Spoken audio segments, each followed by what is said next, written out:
Guys, in all fairness, to be honest, I'm all for South African people to start up their own tuck shops. I'm all for that. I'm all for South African people opening businesses and stop depending on the government, stop depending on the grants, stop depending on their parents. I'm all for that. I can champion that anytime, any day. But the reality is that not all South Africans will be motivated to go that route. Most of them will continue complaining, will continue blaming outside forces instead of taking it to themselves to take advantage of the opportunities. Like this thing of closing foreigners tax shops, whereby Operation DUDULA was to close all foreigners tax shops and only want tax shops to be occupied by South Africans. And if you don't believe me, there is one of the spokesperson of Operation DUDULA explaining herself and what they mean by that. Take a listen. Speaking of the community of White City and their defense of the foreign shop owners, what brought about your stance in going out and ensuring that you're closing these Spaza shops? Was this a mandate from the community? Did they turn on you once you started actively going into those communities? Yeah, you know, as far as I heard, we were distracted because there's a few ladies who were singing there for that Semi, the owner of the shop. They've got kids with him and different ladies. So that's why it was difficult for us to carry on with the operation. And what surprises me is they saw the video, what was happening inside the shop, which was very terrible for them to support such business. Hygienically, it was totally not professional, the way I saw it. So I was not expecting a community to back up the foreigners after the video that I see. So as we the story, they told us that few of the ladies who were sitting there, they got kids with the foreigner. So they make our life easy to do whatever that you wanted to do, because you managed to close other shops except that one.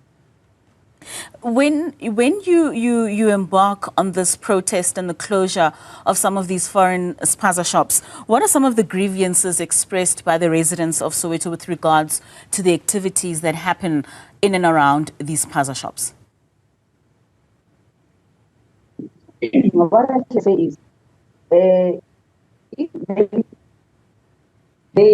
we sit down with them, and especially regarding they give back the country to the community. They are supposed to help us at least with 30% of whatever they're aiming to help us as community. So these are some of the things that I need to address to Pakistans and Somalians, whatever you call them, so that maybe if they've got documents, and what I don't like is whatever skill that they are doing, South Africans, they've got that skills to run the shop. So if maybe they come to Soweto with a different skill, that is going to be impossible for us to do it. We are going to understand. So that was some of the questions that concern me, especially regarding whatever that has happened.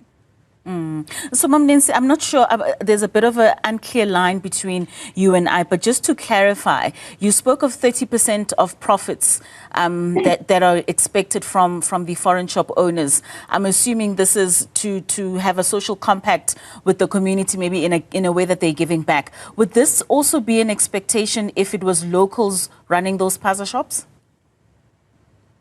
It was, because I think most of the South Africans, they know the laws. If maybe for the funeral or whatever, they come and they help the community.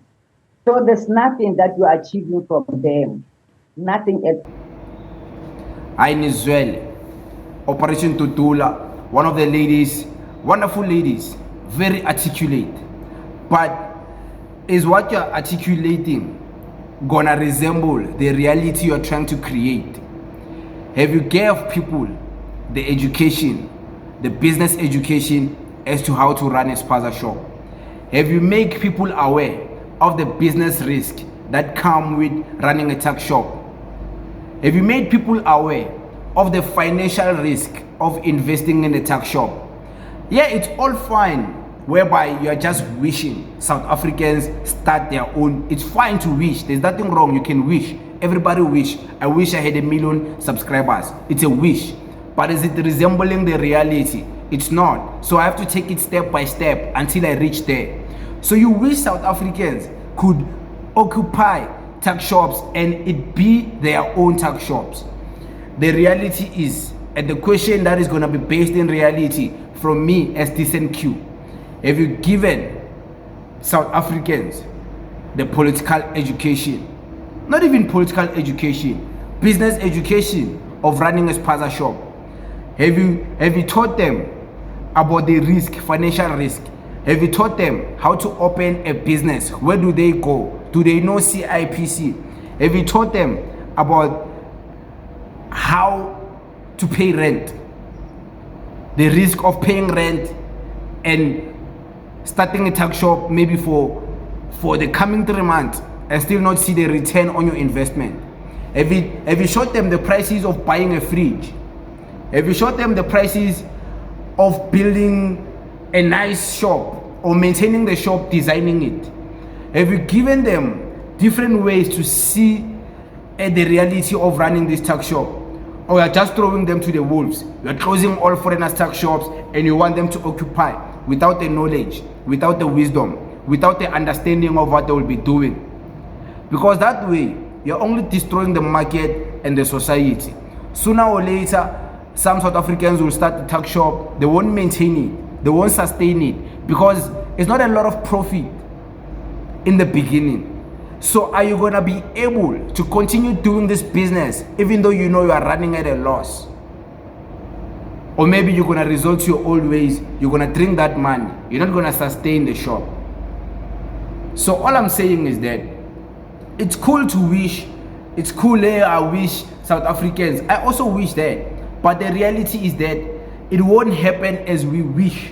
It won't happen as we envision it. So are we prepared to take a loss when we close all of these tuck shops?